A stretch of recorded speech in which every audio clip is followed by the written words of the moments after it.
Practice Test 4. Section 1. In this section, you will hear a conversation between a visa officer and an applicant. You have 30 seconds to read the questions first.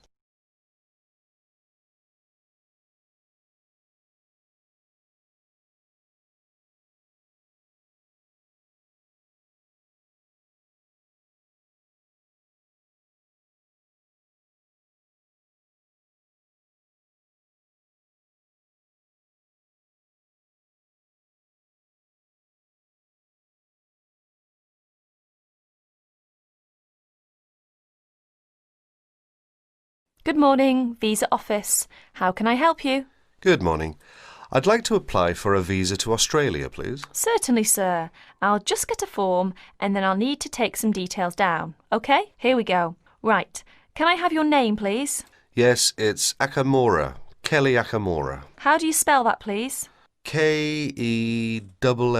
No, your family name, please. Oh, sorry. It's O-K-A-M-U-R-A. O-K-A-M-U-R-A. And your address? Apartment 106, Kingston Street, Hawaii. Kingston Street, Hawaii. Yes, that's correct. So you're an American? Actually, I was born in Japan, but moved to Hawaii 6 years ago. And can I have your age, please, Mr. Okamura? I'm 32. Are you married? Yes, I am. My wife's Chinese. And will your wife accompany you to Australia? Yes, she will. In fact, that's the reason we want to go. Her sister lives in Sydney. And do you have any relatives living in Australia? I used to have an uncle, but he died several years ago. Now there's only my sister-in-law and my wife's cousin. So the purpose of your trip is to visit your wife's relatives, am I correct? Well, not exactly. Mainly because I have my own training company and I will be looking for business opportunities. Although I do want to do some travelling as well. You know, see some of the sights, that sort of thing. Although I don't intend to work in Australia. And your wife? What will she be doing? She'll be studying English. She wants a student visa. And how long do you plan to stay? About 1 year, I guess. Well, I'm afraid a standard tourist visa is only valid for 30 days, although in your case, we can issue you with a business visa. Business visas last for 6 months, but you will be able to renew it. We can give your wife a 12-month visa, though. 6 months is okay, so what do I need to do now? Come along to the office any time during weekdays, but it must be office hours. We close at 5:30. And bring along 2 passport-size photos, and your passport, of course. Your wife will also need 2 photos, so that's 4 passport-size photos in total. Okay, thank you for your help. Bye. Bye. That is the end of section 1. You will have half a minute to check your answers.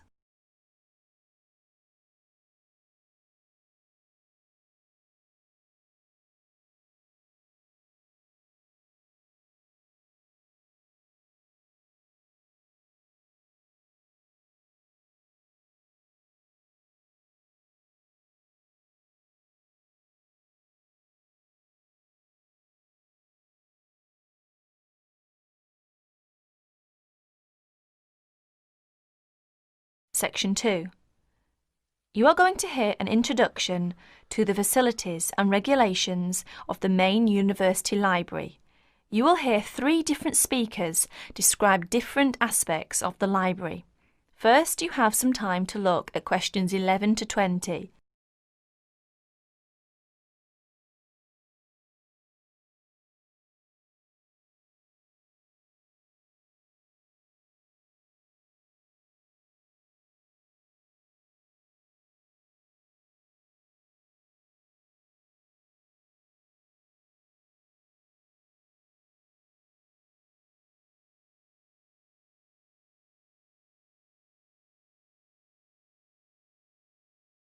Now, listen to the conversation carefully and answer questions 11 to 20. Hello, my name's John Giles. It's good to see you all here for this part of your orientation to the university. Libraries can be complicated and frightening places for new students, and my job's to make you feel welcome, show you how you can find your way around, and introduce you to people who can give you further information and advice about using the library. I'll give you a general introduction to the printed materials. Then Susie, who you will meet in a few minutes, will talk about our multimedia services. And finally, Jonathan Freeland, our head librarian, will outline the rules and regulations you must observe as library users. First, though, on behalf of my colleagues and myself, I want you to know that we are all at your service. Unlike many libraries, we insist that all our librarians have an additional qualification in at least one of the subjects taught in the university. You will find librarians who are specialists in science, social sciences and humanities. Most of our staff are also currently doing research and thus up to date with the periodical and internet literature, as well as the books. The second advantage we enjoy here is that all our books and periodicals are available from this building. Some of them have to be ordered from our underground stores, known as the stacks, but you don't have to visit more than one building to find the materials you need. This is because we are purpose-built. Now, how do you find your way around? As you no doubt saw in the entrance hall, there is a plan of the library showing you where the books and periodicals can be found for any particular subject. We keep the books and periodicals for each subject on the same floor, so for instance, environmental sciences are colour-coded green and are housed on the ground floor towards the front. Geography is colour-coded brown and can be found on the ground floor towards the back of the building. Each room is organised on the same plan. Reference books, which cannot be taken out of the library, are found at the far end of each room, near the librarian's desk, or station as we call it. Next to them, on the right, are periodicals for the last 2 years. The rest of the shelves contain general books on the subject. These can be borrowed. Lastly, the domestic arrangements. Seating in the library is of 2 kinds: rectangular tables for up to 6 people and individual study booths known as carols. No, not Christmas carols. At every seat there is a PowerPoint for a laptop computer. There is also a panel which lights up to tell you when a book you have ordered is ready for collection from the librarian's desk. After all that hard work, you'll be ready for something to eat. And there are slot machines on every floor where you can buy food and drink. In the basement is a cafeteria where you can order fast food such as pizza, hamburgers, and also fish and chips, salad and fruit. You mustn't bring food and drink into the reading rooms though. Here's Susie Wallace to tell you about the high-tech facilities of the library. Thanks, John. Don't worry, this isn't going to require a degree in systems engineering to get the hang of. Anyway, with computers and audio systems, the best way to learn is by doing.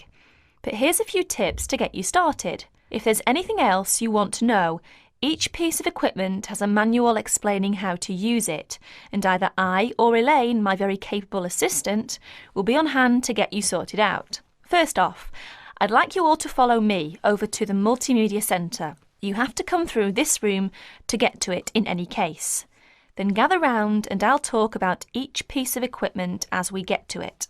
Right, here we are. Now, the Multimedia Centre, or MMC for short, houses all the computer facilities you'll need for your degree studies and your language learning. Many of you are studying electronics or similar subjects. We have terrific facilities for learning CAD, computer-aided design, for you non-technies. Some leading companies have donated equipment and state-of-the-art software packages.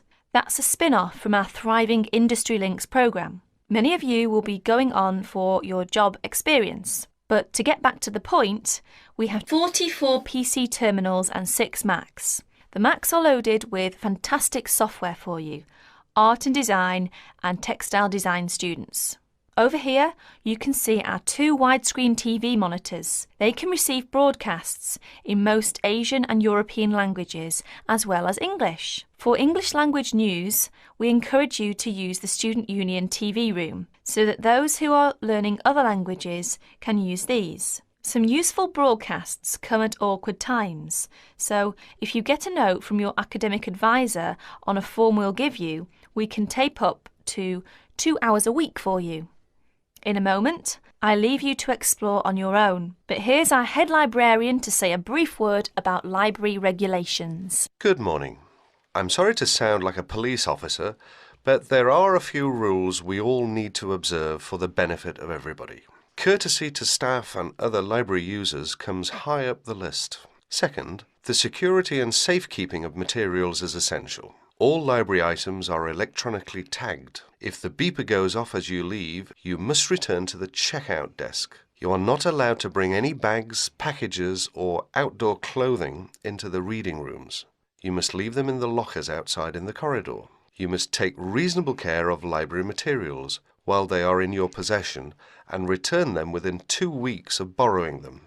Failure to return them on time without a good reason will result in a fine.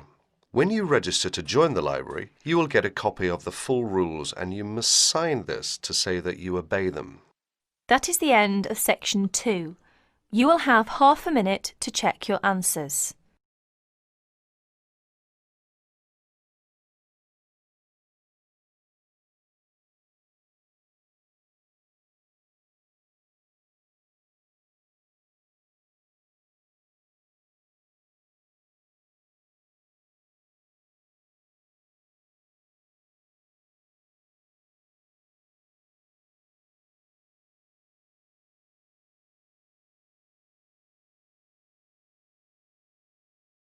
Section 3. In Section 3, you will hear a conversation about shopping. Masahiro is an international student who has just arrived from Japan, and Anna and Will are doing some shopping with him. You have some time to read questions 21 to 26 first.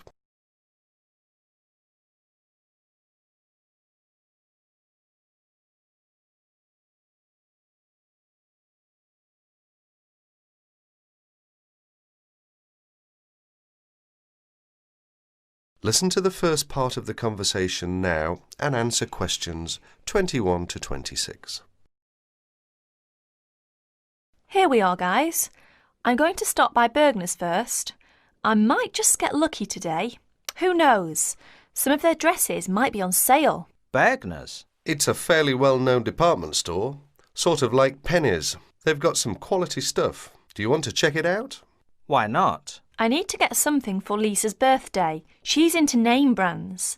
Any suggestions? A Gucci handbag or a Calvin Klein t-shirt might be nice. Designer perfume is another option. Which reminds me, I have a 15% discount coupon for Learners and Pennies. I hardly ever shop at Learners. I'm not that big on women's clothing. I rarely shop at Pennies. So go ahead and use the coupon if you can. Here they are. Thanks a lot, Will. That's really very thoughtful of you. My pleasure, ma'am. Oh no, I was supposed to give Liz a buzz an hour ago. Hope I have a quarter. Need a nickel? Actually, I don't have anything but pennies in change. Does any of you have $1 in change? Sorry, I don't, but I do have 35 cents on me. Will that be okay for the phone call? Great. I really appreciate it. I'll make it quick. Do you guys want to go ahead? We'll wait.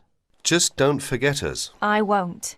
Why don't we just meet here in 30 minutes? Sounds good. I guess I'll just look around. Can I help you, sir? No thanks, I'm just looking. Well, just out of curiosity, how much is that necklace? $29.99. Really? My sister's birthday is tomorrow. She loves jewellery. I just wasn't sure I could afford it. You'll find that a lot of our stuff is amazingly affordable.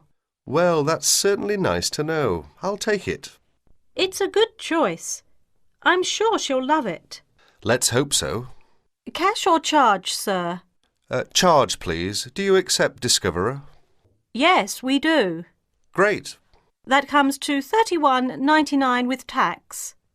Please sign next to X. Do you need some help, sir? Well, I'm looking for... let's see. I've forgotten the name again. It's used to make fresh coffee. A coffee maker? That's right. Well, we have a few in kitchenware, which is upstairs. Thank you. You're welcome. Oh, there you are, Masahiro. What did you get? Just a simple coffee maker. Good choice. And you, Will? Find anything interesting? A necklace for Stephanie's birthday. Lucky her. Did you get anything? Just a couple of silly earrings that I liked. I did a lot of window shopping. That can't hurt. True. Well, do you guys need anything else from this place? One last thing. Oh no, I've forgotten what you call it. Just describe it and we'll probably figure out what it's called. It's a crystal container for flowers with long stems. I need to get one for my mum. Oh, a vase! That's it. They should have a bunch in giftware. Let's go to get one. I'm going to have to stop by Jewel on my way home. Is that okay with you guys? I'm almost completely out of groceries. No problems. I could pick up a couple of things too. Look at questions 27 to 30.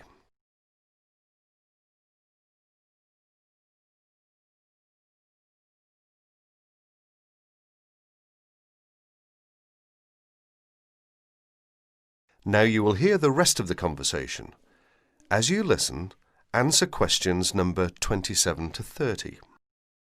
Hi, Masahiro. How's it going? Fine, I guess. How about you? Busy? Guess who's coming our way? Hi guys, what's up? Nothing much. We just ran into each other. That's nice. So, Mashiro, how's the coffee maker working? Actually, it doesn't work well. It was a waste of money. I guess I should have shopped around for a good one. Why don't you take it back? I'd like to, but I've misplaced the receipt. Well, if it's any consolation, my shopping wasn't all that great either. I wish I'd never bought Stephanie a necklace. Just last night she was telling me how she wished she had Liz Taylor's new perfume. She did not like my gift at all. That makes 3 displeased shoppers. Guess what? The camera I bought and shipped to Mike just this morning is now on sale. It's a pity that I bought it then. Then again, I guess I shouldn't complain. It was a good buy, even though I didn't get the best deal on it. Anyway, Masahiro, I suggest you look for that receipt and just go to the complaints department and say, I'd like to exchange this, please. It's as simple as that. And Will, it's not too late for you to ask for a refund. That is the end of section 3. You now have 30 seconds to check your answers.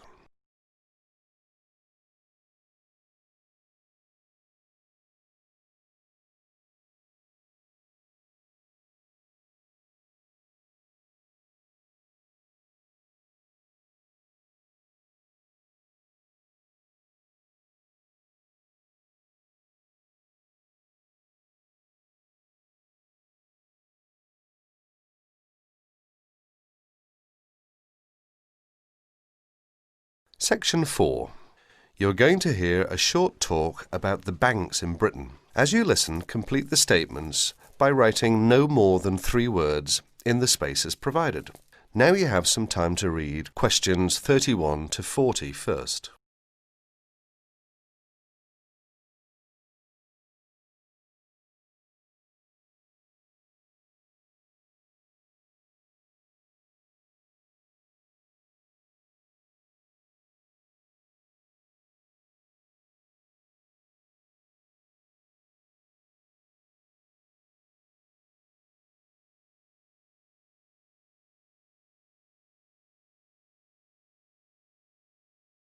Good afternoon, everyone. Thanks for turning up today to this short talk I'm going to give on student banking. Many of you are unfamiliar with the way banks work in this country, and today's talk should give you a few starting points. Well, as you probably know, you'll need to open a bank account while you're here. The safest place to keep your money is in a bank. Choose one that is near where you study. All the major banks in Britain offer special facilities for students, and we'll be only too happy to explain how to open an account. The most useful type of account is a current account. You can pay in money received in any form and then draw it out when you need it by using your checkbook. Writing out cheques in their name can make payments to other people. If you want to draw out cash for yourself, make the cheque payable in your own name or to cash. A cheque crossed with 2 parallel lines is even safer, as it must be paid into a bank account. Payment by crossed cheque has the added advantage that when the person to whom you have given the cheque presents it at a bank, it will eventually come back to your bank and provide proof of payment. Most people now ask their bank to supply only ready crossed cheques. Most banks don't make charges if you keep more than a certain amount of money in your account. However, You shouldn't overdraw on your account. Withdraw more money than you have in, without the bank's permission.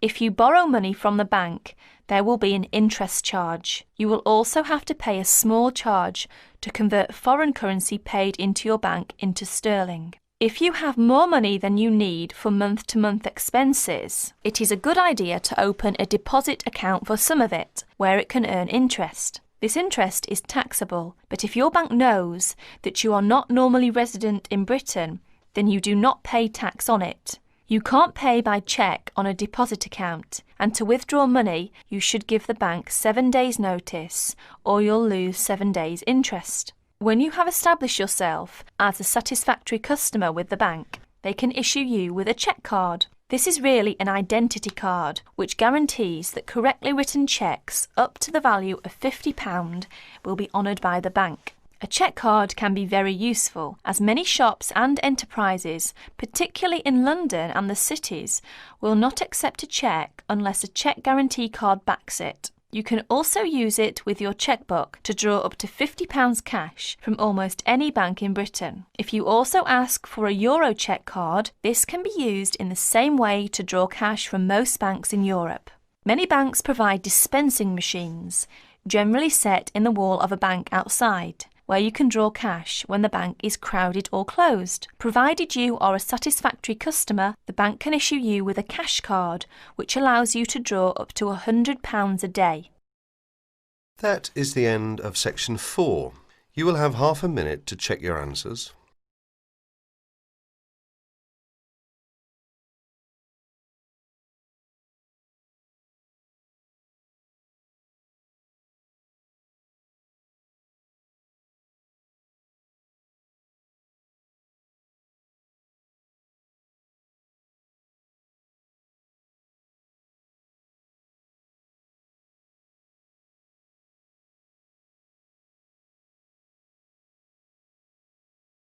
That is the end of practice test 4.